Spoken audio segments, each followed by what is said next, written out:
Hey everybody, so as you may or may not know, today's Good Friday, and that means it's a day to commemorate the passion and death of Christ. Now, passion in this context means suffering, his suffering before his crucifixion, during, and then ultimately his death. And you can do that by reading the scriptures. But here's the thing about that. If you read the scriptures, you're going to see that they don't go into like extreme detail about what crucifixion entails or the flogging, for example. You're just going to read that those things happened. And to a modern audience that reads these things, they're not going to understand just the gravity of those events, the things that those events entailed, and what they did to a person that had to go through them. Those details are kind of lost if you just read the scriptures only. It's through a medical analysis and through historical analysis of what crucifixion actually entailed and the details before that that we can get a full picture of just the brutality of these things. And that's what I want to do today. That's what I want to give to you guys in this video. The people who read the scriptures back when they were made, when they first came out, so to speak, they knew what all these things entailed, but a modern audience might not. So my aim is to educate you guys with a bunch of sources, scripture, and other things to show you just the brutality of the passion of Christ, because I think that it's important that you know, if you're a Christian, what Christ had to suffer for you. Now, I'm going to be using the Rosary's chronology of the events, what is called Sorrowful Mysteries that get prayed every Tuesday and Friday. I understand that Rosary is very controversial outside of Catholic circles, but I'm not using it to promote it. This time, I'm using it to give me chronologies, 5 points that I can focus on. The 5 points of the passion, so to speak, that I can focus on and analyze. So that's what we're going to be doing. We're going to get started. The agony in the garden. Jesus then went forth and made his way, as was his custom, to the Mount of Olives, and the disciples followed him. When he reached the place, he said to them, "Pray that you may not enter into temptation." After withdrawing from them about a stone's throw, he knelt down and prayed, saying, "Father, if you are willing, take this cup from me, yet not my will, but yours be done." Then an angel from heaven appeared to him and gave him strength. In his anguish he prayed so fervently that his sweat became like great drops of blood falling on the ground. Before things even get started, Christ is already suffering. He's essentially going through mental anguish because, as it turns out, sweating blood is a rare condition, but it's a condition nonetheless, and it can happen to you. Usually, the cause is extreme anxiety, extreme fear. One of the examples that the National Institute of Health gave is if you're facing death, which Christ was, and a horrible agonizing death at that. He knew that. We, again, modern people, don't know the full extent of that unless we study history, but he definitely knew what he was about to go through. And that is why he sweated blood. People debate on whether that is meant to be taken seriously or not. The description of the event in scripture when it says like, people think that like means, oh, that's not actually literal. But given this medical context and this article I have pulled up, National Institute of Health, and the scriptural context as well, you can read that he was praying intensively, and I think it's pretty clear that it was a actual event that we are supposed to take seriously. Unfortunately, this isn't the worst that is going to happen. The second sorrowful mystery, the scourging at the pillar. Pilate asked them, "Then what shall I do with Jesus, who is called the Messiah?" All of them shouted, "Let him be crucified." He asked, "Why? What evil has he done?" But they only screamed all the louder, "Let him be crucified." When Pilate saw that he was getting nowhere and that a riot was about to occur, he took some water and washed his hands in full view of the crowd, saying, "I am innocent of this man's blood. It is your responsibility." With one voice, the entire crowd cried out, "Let his blood be on us and on our children." He then released Barabbas to them, and after Jesus had been scourged, he handed him over to be crucified. The scourging, as it's called here, refers to Roman flagellation or flogging. This is something that the Romans would do before somebody was going to be crucified so that the victim didn't have the will to escape or couldn't even try while the actual crucifixion was going on. Because if they just tried to drag you and crucify you without doing this, you're going to try to escape naturally. So this is the Romans' way of getting around that. And they definitely got around that. They designed a whip that was specially designed to cause as much pain as possible. It even had some bone fragments at the end so that they could rip into flesh and just destroy it. Completely destroy the flesh. And here we have a couple things that we can read and go over so that you can see just the scale of this. Speech mode talk. Accused stood. Pilate orders Jesus to be flogged as required by Roman law before crucifixion. Traditionally, the accused stood naked, and the flogging covered the area from the shoulders down to the upper legs. The whip consisted of several strips of leather. In the middle of the strips were metal balls that hit the skin, causing deep bruising. In addition, sheep bone was attached to the tips of each strip. When the bone makes contact with Jesus' skin, it digs into his muscles, tearing out chunks of flesh and exposing the bone beneath. The flogging leaves the skin on Jesus' back in long ribbons. By this point, he has lost a great volume of blood, which causes his blood pressure to fall and puts him into shock. The human body attempts to remedy imbalances such as decreased blood volume, so Jesus' thirst is his body's natural response to his suffering. Link John 19:28. If he Roman soldiers place a crown of thorns on Jesus. That's what comes next, unfortunately. We're going to talk about that next. But if you want some more details... Sorrowful mystery. The cathedral of effects of scourging. The injuries sustained during scourging were extensive. Blows to the upper back and rib area caused rib fractures, severe bruising in the lungs, bleeding into the chest cavity and partial or complete pneumothorax, puncture wound to the lung causing it to collapse. And blood could be lost. The victim would periodically vomit, experience tremors and seizures, and have bouts of fainting. Each excruciating strike would elicit shrieks of pain. The victim would be diaphoretic, profusely sweating and exhausted, his flesh mangled and ripped, and would crave water.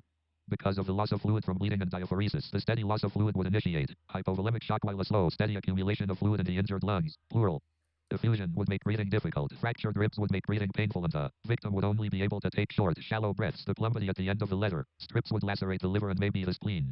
Jesus' And as you can imagine, that doesn't leave you in the best condition. It goes on to detail that breathing is painful. You barely are conscious. Your flesh is completely mangled, ripped, destroyed, and it's just not a pleasant experience at all, as you can imagine. But unfortunately, we're not even at the midway point. Remember that this is the second sorrowful mystery, not the fifth. Although this is one of the most brutal things that happen, aside from the crucifixion itself, again, we are not even at the midway point. We still have more to go. The third sorrowful mystery, the crowning with thorns. Then the governor's soldiers took Jesus inside the praetorium and gathered the whole cohort around him. They stripped him and put a scarlet robe on him, and after twisting some thorns into a crown, they placed it on his head and put a reed in his right hand. Then, bending the knee before him, they mocked him, saying, "Hail, King of the Jews!" They also spat upon him, and taking the reed, used it to strike him on the head. And when they had finished mocking him, they stripped him of the robe, dressed him in his own clothes, and led him away to crucify him. So you'd think that the Roman soldiers, after putting a man through such extreme torture, practically destroying his flesh, would give him some dignity and respect and not do anything to mock him, right? No, you'd be wrong, because if you know anything about Rome, you know that they weren't exactly known for being the nicest. They humiliated their victims like this on purpose because it showed their power and it showed how helpless the victim was. And that was a big thing in their society, that they liked to do that a lot. So, of course, it's no surprise that they would do something like this. But in this case with the thorns, it didn't just result in mockery. It wasn't just some like funny thing that you could do for fun and nothing would come out of it. No. When they placed the thorns on his head, it irritated his head and caused extreme pain through his whole face. They say that it's some of the worst pain that you could ever feel. So imagine that on top of the pain from the flogging. But that's not all, because when they hit him on the head with the reeds, presumably over the thorns were pushed into his head, which just caused more bleeding. And when they ripped off the robe that was acting sort of as a cover for the blood flow, it wasn't like completely stopping it, but it was giving him some cover. I'd assume that it wasn't like a smooth removal. The bleeding just went to a whole new level. Fourth sorrowful mystery, the carrying of the cross. As they led him away, they seized a man from Cyrene named Simon, who was returning from the country. They put the cross on his back and forced him to carry it behind Jesus. So at this point, you're probably wondering how a mangled mess of a man who is bleeding profusely from pretty much everywhere that you can bleed is supposed to have carried an almost 200-pound cross. The answer is that he didn't carry that part. Because you see, historically, that part of the cross, the heavier part, was already in position.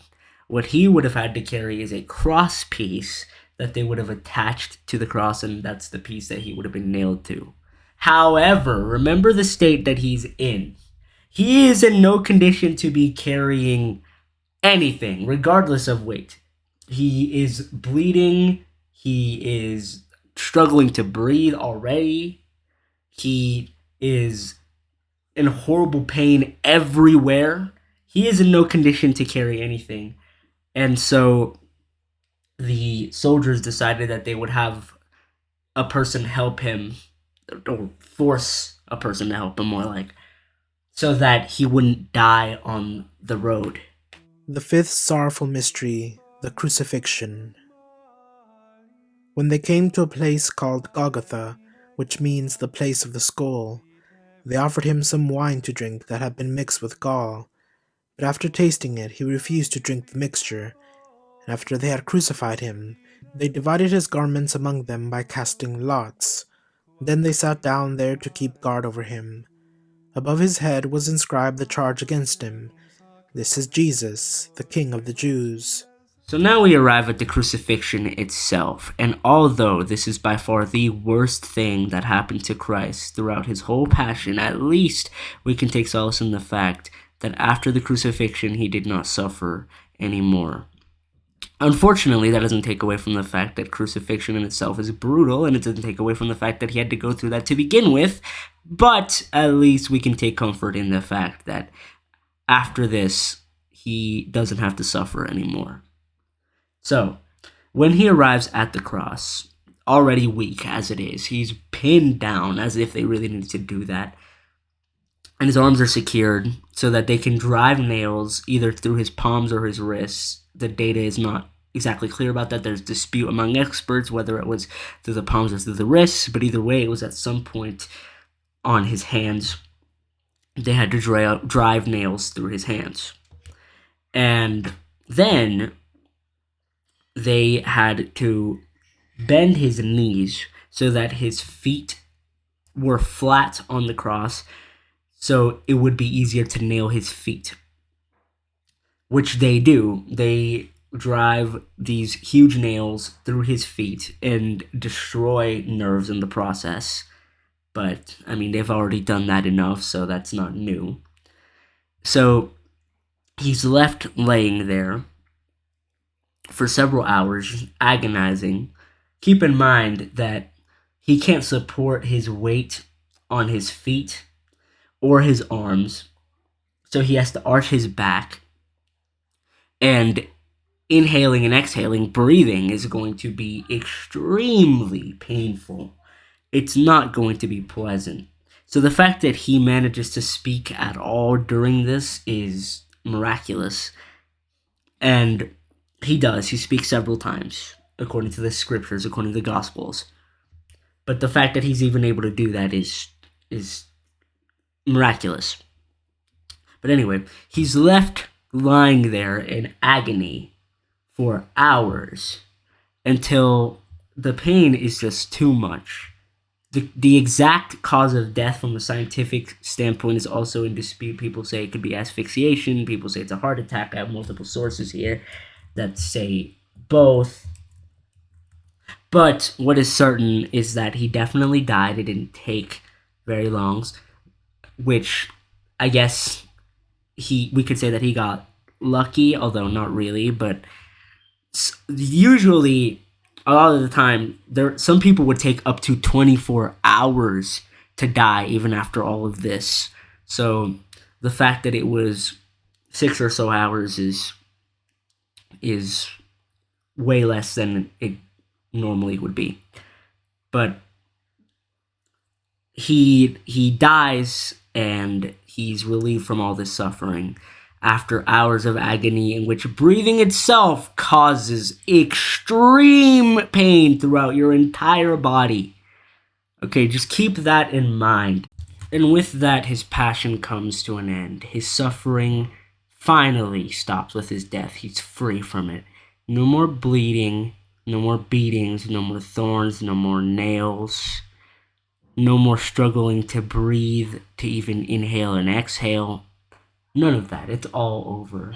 Now, of course, we all know that this isn't the end of the story. However, I think we should focus on this part of the story more than we do. This isn't to take away from the other part of the story, the resurrection and all that comes after that. But it's important for us as Christians to meditate on this, think about it, and understand all these details, because I know that I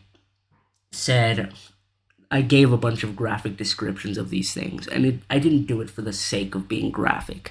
I did it so that Christians can understand the gravity of what he had to go through for us, for all of humanity, and understand that we did not deserve for him to do this. He didn't deserve any of this. He was innocent and he had done no wrong, but he decided to do it anyway because he loved us all, which is, I think, the most powerful expression of love that could have ever been done. Once on Good Friday, I believe it was a year or two ago, the priest at my church gave a homily, which is another word for sermon. That's the word that Catholics use. He gave a homily, and he said something that really resonated with me, which I'd like to share. He said, Christ would have gone through all of this for just one person. If the rest of humanity was righteous and pure, which is a funny joke, that would never happen. But hypothetically, if that ever happened, and there was just one that he had to save and redeem, he would do it as well. He would still go through all of this just for that one person. If it was you or me, he would have still done it. Even though we do not deserve it, he still would have done it anyway because he loves all of us and wants all of us to come to him. So like I said, I didn't give these graphic descriptions so that, oh, look at all this graphic stuff, for the sake of shock. I did it so that we can understand what he had to go through, and because of that, we have increased gratitude for him and what he did for us. And I'd like to close this video off with a scripture verse. Isaiah 53, verse 5, which I will paraphrase. He says that he was pierced for our transgressions and crushed for our iniquities, and through his wounds we are healed.